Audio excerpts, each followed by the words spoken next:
Welcome to After Action. I'm Chad Hammer. In addition to our domestic and international protective mission, Diplomatic Security investigates a wide range of cross-border crimes. The case you'll hear about today is anything but a fairy tale. We're here to speak with Chris Swenson, a 20-year law enforcement veteran, about one of his biggest cases out of the New York field office. Welcome, Chris. Thanks, Chad. It's great to be here. What are we going to talk about today, Chris? We're going to talk about a case named Operation Cinderella Story, a fairly massive case that involved multinational search warrants, over 200 agents, and about 24 arrests for a variety of crimes. And it's incredible, Chris. Let's get started. Tell us a little bit how this case got started. Sure. So I was originally assigned to the DS New York field office, one of the largest field offices in DS, when I came out of DS basic training in 2014. As is usually the case, when you're assigned to a field office, you're given, a caseload that can consist of new cases hot off the press, but it can also consist of cases that get transferred to you by virtue of other agents transferring out of the office. So you were given a cold case to start with, or? So my partner in this case, Justin Ellard, was in my BSAC class. We landed in New York at the same time, and the case was actually originally assigned to Justin as kind of the welcome cases, we'll say. Nice. Okay, Chris, so you were given this case, and what did you see at first? How did the case open? The case opened originally with the case agents that were originally assigned when a Korean national, a female, was denied entry to the United States on her U.S. visa that was issued in Seoul, South Korea, upon suspicion of her engaging in the sex trade. So she was turned around, so to speak, which means sent back to her place of origin in Korea. And at that point, DS agents on the ground interviewed her and learned that she was to have entered the United States fraudulently and work for an individual in the sex trade in the New York City area. So the Customs and Border Protection officers were able to figure out just from their questionnaire that she was not here for the reason she said she was going to be here? That's right. It's interesting to note that visas don't guarantee admission to the United States. They only guarantee the opportunity to apply for admission. And if a CBP officer, based on the totality of circumstances, believes that there might be fraud involved, they can simply deny entry with or without a visa. So through your interview of her, we were able to get information leading to an email account. Is that right? That's right. The agents in Seoul, South Korea, posted at the embassy, they interviewed her, obtained specific information about a unique email account she was corresponding with. They then packaged that information, sent it back to the original case agents in New York, and they did a pretty good job on it. They got a search warrant for the email account. They did all the right things, but there was a certain electronic communications provider that was reticent to provide the info that the warrant demanded. They said that the legal document was facially insufficient. And I think that took the wind out of the sails of the investigation at that time. It went somewhat cold until my partner, Justin Ellard, and I came to the New York field office and got the case. Okay. So you two worked to effectively rewrite or reserve the warrant? That's right. We worked with some new AUSAs, which are assistant United States attorneys, they're federal prosecutors, to kind of reorganize and repackage the warrant with some additional facts. It was signed just as it was signed in the first place, but then this electronic communications provider actually provided the data. Excellent. Okay. What did you guys find in the email account? We found a litany of correspondence and communications between this individual who was living on Long Island and foreign nationals, specifically Korean women, that were seeking to come in to work for this individual at a Manhattan brothel. A very nondescript brothel. And in it, we found a multitude of identifying information such as passport numbers, photos, other email accounts, phone numbers, etc. And so we knew we really had something to work with once we found that stuff. So at your first glance, these women are victims, or they're conspirators? How do you approach this case? It's an interesting question, Chad. We, as I like to say, I'm kind of known for, we call balls and strikes when we do an investigation. We're open to any possibility. At that point, it was unknown, and we really needed was someone from this group of women who were either had come over or had expressed interest in coming over to really give us the lay of the land. These cases are always made through human sources, and that's what we endeavored to find. To answer your question, it was TBD at that time. And you were able to find one of those sources? or develop one, I should say? We identified a woman who worked under the name Jasmine, a Korean national who had overstayed her visa and was living in the Flushing area of Queens, which is a predominantly Korean populated area, where we were able to pin her down to an address, and using the phone number, we were able to track her to a specific apartment. And that was the first big step in this case. So how did that interview go? It went great. We utilized HSI, Homeland Security Investigations, to exercise their immigration authority to detain her, not with the intent of necessarily deporting her or taking any other action in that realm, but really just to give us the legal basis through which to bring her to an offsite office and commence an interview with her. And we did interview her, and she told us some things that we didn't know. For example, the individual who was responsible for kind of curating that email account had since gone out of business. He was, in fact, bringing the women in. He did have a business, but something very tragic happened. One of the girls that was working for him in one of these midtown brothels committed suicide, and it kind of spooked him out of the business. Sure. So what did you guys do next? What was the next step? Well, what we did was we ended up really cooperating, entering a cooperative posture with Jasmine. Jasmine ended up being so cooperative with us because we were very, I guess, circumspect in how we dealt with her. We didn't know if she was a victim. We didn't know if she was involved in this business principally or anything like that. But what we tried to do was build a rapport and have a safe conciliatory space for her to be honest with us. And it really paid off. She was a tough cookie, but she really understood that we were trying to get our arms around this thing. And she referred us to a friend of hers who was currently engaged in managing a brothel, the phones and the logistics and such, that was currently operating in Midtown Manhattan. Okay. So you engaged then, you kind of went 1 degree removed from Jasmine and got to this second source. How did that go? It went great. We were agonizing over how to approach her because we realized this was probably going to be the most important facet of what happens next in this case. Yeah, there's somebody kind of behind the scenes at the business side, right? That's right. That's right. Yeah. The information we had was that she was running logistical operations for a brothel located on West 46th Street in Manhattan, answering the phone. She wasn't working as a sex worker. And she had expressed interest to Jasmine about getting out of the business. That was the perfect foothold we needed to go talk to her. And what we did, we wanted to get her out of her apartment in Flushing into a space, but she was a U.S. citizen. We had no authority to do so. Right. So we engaged in a ruse with her. We called her and told her that there was an individual engaging in financial fraud using a passport with her data on it.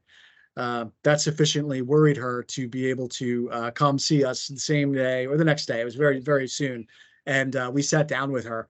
And after she confirmed her email account and information that was relevant to us, we pitched her and we said, "We'd like your help." And she said, "I will tell you whatever you want to know. No problem." And she sure did. Wow. So what did you get from her? What was the next move? So what she described was, kind of an affiliation of multiple brothels in and around the Manhattan area. She described these brothels as existing really only on the internet. And I really want to, underscore that in that there was not this fig leaf of legitimacy, as if it were a massage parlor or something like that appeared to be a quasi-legitimate business. What she described was a network of brothels who collaborated together and existed on the internet only in the form of the girls that were working there and a phone number. And what we found out was these brothels were located in disparate locations in residential areas in Manhattan, in apartments, and you would never know they were operating out of there but for her telling us. She went on to describe kind of that they had a list of approved customers, that they would vet individuals to prevent robbers or law enforcement or anything from penetrating this network.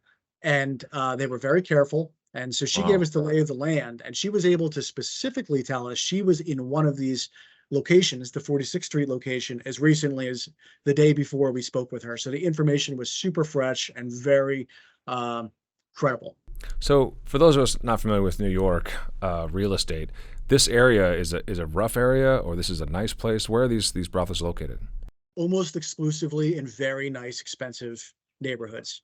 By design, we found they were meant to attract higher end clientele with money. The investigation revealed some of these places were charging $200 to $400 an hour with, to engage in these activities with these women. And they were almost exclusively located in very nice thousands of dollars a month buildings. Wow. So you had a location and you had a pretty good idea of what was going on inside. What was your next step in planning the investigation? Great question. So we knew we had actionable intelligence, as they say. So we met with our Southern District of New York partners, and we kind of conceptualized an operation that we hadn't really done before, the New York field office, to my knowledge. I have a pretty solid background in computer forensics and cybercrime. So what we kind of pitched to the Southern District of New York, SDNY attorneys, was that we endeavored to do a sealed delayed notice search warrant. Now, what is that? A sealed delayed notice search warrant is different from a regular search warrant in that in a regular search warrant, you actually have to let people know that you executed this warrant. You have to leave them paperwork, and it's very covert, as we say. Well, what we kind of conceptualized was the covert imaging, or basically obtaining all of the data on these computers, phones, and other devices that might be present inside this location surreptitiously. So we would image these things and nobody would know until later on when the notice was unsealed. So we put together a plan with NYPD because nobody scares criminal organizations like when they hear the federal agents are involved in a case. It really spooks people, but sometimes places get hit by local PD and vice squads, so on and so forth. So we enlisted the help of Detective Adrian Campos from NYPD Vice, and myself, Justin, and a couple other agents played NYPD for the day.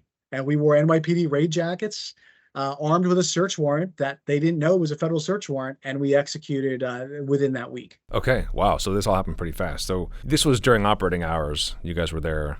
So you found women working. You found clients. What did you find? We found who we later knew to be the manager of the place, and one girl working there. And it was inconsistent with what we expected because we intentionally hit the place during business hours so we would have the opportunity to interview as many girls as we could. But what a very sharp-eyed agent saw was that their window was open in this premise, and there was a fire escape and some rooftops. And this agent spotted a couple who appeared to be Korean females out on the rooftop, kind of trying to hide themselves. So kind of something out of a movie. The individuals did the rooftop thing, the rooftop scene that we all see, climbed the fire escape, and actually did find out that there were, I think there were 3 or 4 girls who were terrified. So we brought them in, explained to them what was going on. We told them nobody was being arrested. We're just following up on a complaint. And that kind of brought the temperature down a bit. Okay, so you drew out these interviews while somebody was kind of working the technical side. That's exactly right. So we had NYPD Vice kind of go through a bunch of questions, interview, pedigree questions, so on and so forth in a room where the rest of the premise wouldn't be visible to them. So what we did was we hooked up every piece of forensic equipment that the New York field office had, and imaged laptops, cell phones, tablets in such a way that we would have access to the data later. And we put everything back exactly the way we found it, because we took pictures before. It was very important for them to believe we never touched this stuff. So we were comparing the pictures with actually what it looked like, and we were able to successfully image all of the equipment, including a very important computer that held a critical piece of information. Is this the list you mentioned earlier? That is the list. Wow. So what did this look like? So the list looked nothing like we expected it to. The list was contained in Microsoft Outlook format, like a VCF, the contact cards, which we didn't expect. And the list was voluminous. We expected there to be maybe a couple hundred clients on the list. Well, there was over 70,000 contacts on this list from basically every Wow. area code you can think of in the country. And on this list, it was predominantly Korean text with, traditional numeric numbers. But what we found out is we decoded some of the text that was on the list, and we found out that not only was there a phone number that corresponded to a vetted customer, there was description of the customer's appearance, little notes about maybe, they were tall or fat, and they actually had the first name in many cases of the customer. So that ended up being critical for us. But you didn't interview 70,000 customers. How did you move next? Right. It would have been the classic case of biting off more than you can chew, and it would have taken Sure. years. So what we did is Justin Ellard and I, and our postal inspector partner, Jack Galvin, on this case, we ended up leveraging basically whole of government resources in an attempt to identify the clients who would be most helpful to the investigation. How we did that? Well, we ended up narrowing down, after converting the files to Excel, we ended up narrowing down the area codes to only the local New York and New Jersey area codes: 212, 914, 718, so on and so forth. So then what we did is, when I say whole of government, we used pretty much every database you can think of to then further identify who these individuals were. The problem was, when we had names on the list like Mike or Tony or John, it was too common of a name to really Mhm. have a high degree of confidence it was in fact the same person. And our priority was really just making the highest hit rate we could. So what we did Right. is we took names that kind of were you don't see all the time, like Jacob or Henry or something like that. And then we open sourced them through social media, through all kinds of records. We married up the names and the phone numbers to the general description of their appearance. And then we looked at individuals who we suspected would be susceptible to the highest degree of leveraging cooperation: business owners, military, any affiliation with law enforcement, certainly married individuals with children were high on our list. So we would approach these individuals and say, "Hey, we want to talk to you. We want to talk to you." We'd kind of call them away from their family or wife if they were present at the time, and we'd say, "Listen, dude, we know what you're doing. We know you've been to these places in Midtown. We're sure of it, and we want your cooperation, and we want it right now." And it eliminated any issues with these folks being criminal subjects, because that would be coercive in a criminal context. Any statements they make, it would be problematic. They Right. weren't criminal subjects, and basically we wanted to get the information. And if anybody was reticent to provide the information, we said, "Well, maybe your wife might have more information on this, or maybe your job might have more information. I don't know. We just are going to ask other people for information, or you could just give it to us." And it was a highly successful tactic. I bet. So, what did you get from them over how much time? How many people you interviewed? What was the picture? How was it developing? So it was developing rapidly. I can tell you, in some facets of this case, it felt like we were running downhill, and we just had to keep running because we were learning new things every day. So what we learned was, through, in some cases, driving around with these clients, we learned exactly where some of these places existed. Like I said, other nondescript buildings. We were able to have individuals tell us, "Yes, we engaged in sexual conduct here for money."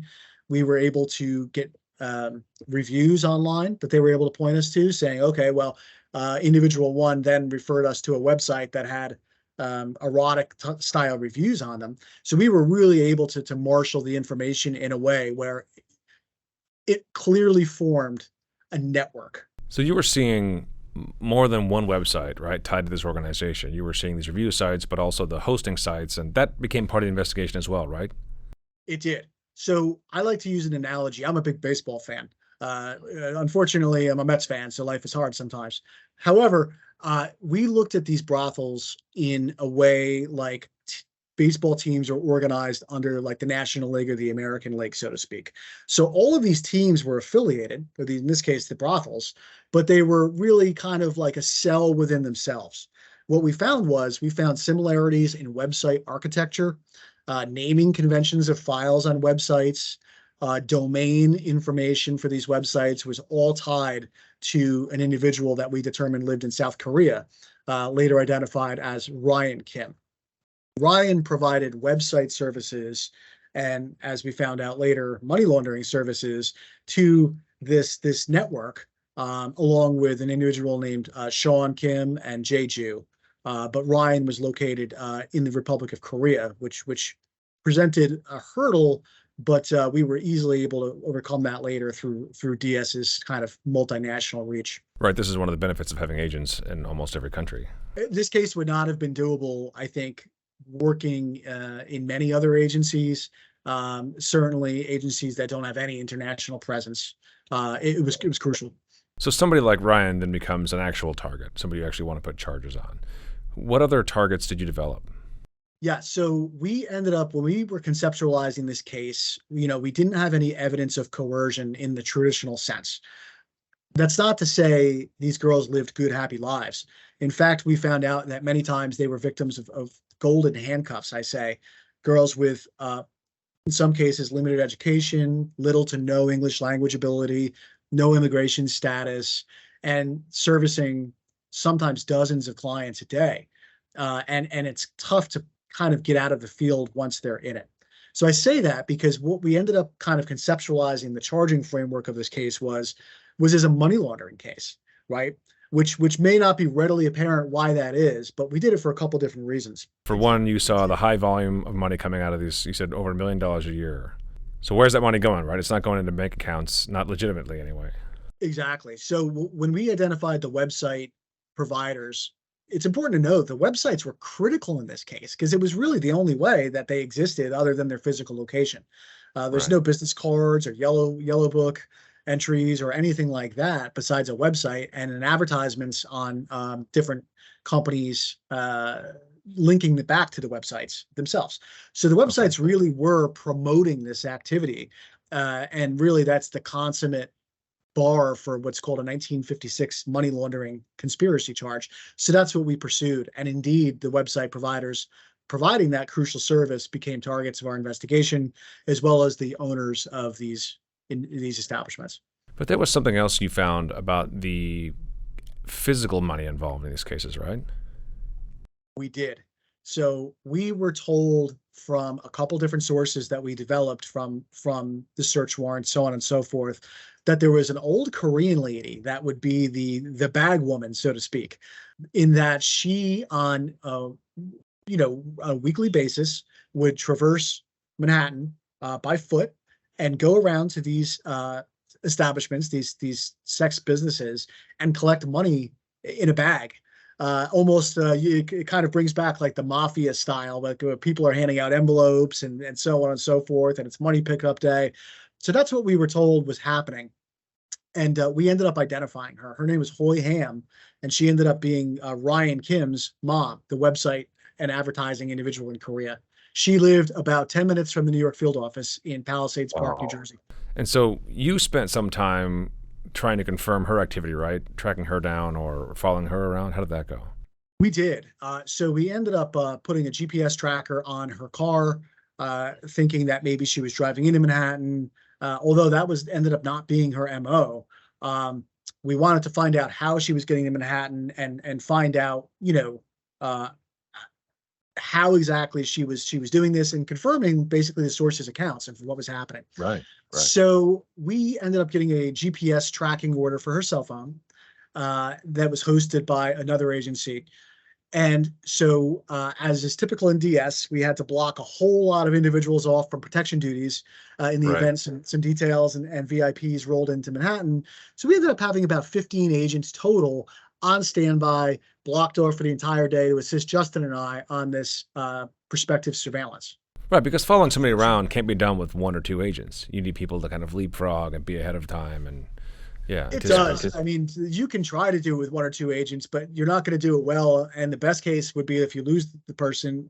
The worst case would be that you're identified, and that's that couldn't happen here. And you weren't sure which location she was going to hit first or second, things like that. That's right. What we did find was we found that the most common day, this is according to our sources, that she picked up the money was Wednesdays. So we set up on her house on a Wednesday until we were ready to go, and everything was going great until it didn't, just like these things go. We found out that the cell tracking order expired, hosted by this other agency, about 8 days prior to our surveillance of her. So we had no idea when she left the house, if she left the house. We were totally going blind, and there was nothing quick about the renewal. So what we did was we had this small army of agents, and we decided to go to Manhattan to go sit on these locations, or basically surveil these locations that we knew she would prospectively be going. So that's what we did. Worth a shot while you had the resources in hand, yeah. Complete shot in the dark, and we wanted to give it a try, and so try we did. And what happened? So they, as they say, truth is stranger than fiction sometimes. This is probably the best story I'll ever have in my law enforcement career. To hear the rest of Chris's story, check out part 2, available soon.